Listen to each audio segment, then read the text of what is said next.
Most people think they're good communicators until they send a text like a stupid and wonder why their relationship ended.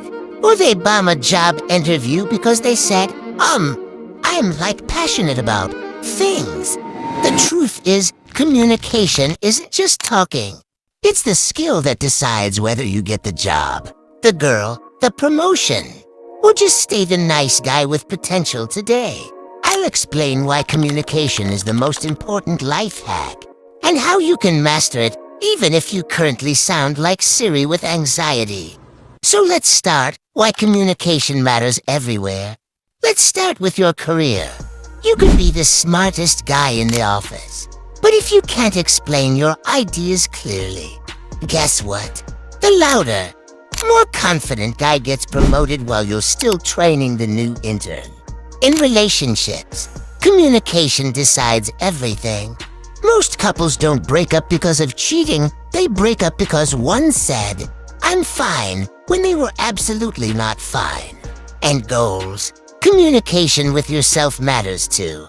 If you can't talk to yourself with clarity, motivation dies fast. So yes, communication runs your entire life, career, love, goals, and even your peace of mind. How to actually improve it. Tip number 1. Learn the art of listening. Most people listen just to reply, not to understand. Why, brother? You're not in a rap battle. Slow down and actually process what others are saying. It's the easiest way to sound smarter instantly. Tip number 2. Remove filler words. Like, they kill your confidence. Record yourself talking for 60 seconds. Count how many times you say it. If it sounds like a dying car engine, congrats. You have work to do. Number 3. Use stories for more thrill. Even in serious settings like meetings or interviews, tell short, relevant stories. People don't remember numbers. They remember moments. For example, instead of saying, "I'm hardworking," say, "I once stayed up all night fixing a project no one thought was possible." That's give instant credibility. Number 4. Observe good speakers.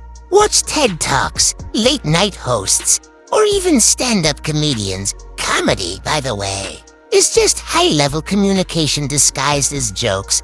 If you can make people laugh, you already have influence. Tip number 5. Practice daily micro-conversations. Talk to your barista, security guard, or that random person in the gym. Social confidence is like a muscle. The more you use it, the stronger it gets. If you avoid people all day and then panic during an interview, that's like skipping leg day and expecting to squat 200 pounds. So, if you want to improve your career, relationship, or even your self-image, fix your communication. Because life isn't about who's smartest or most talented. It's about who can express it the best. Now go practice that. And please stop talking like a nonsense to people who care about you.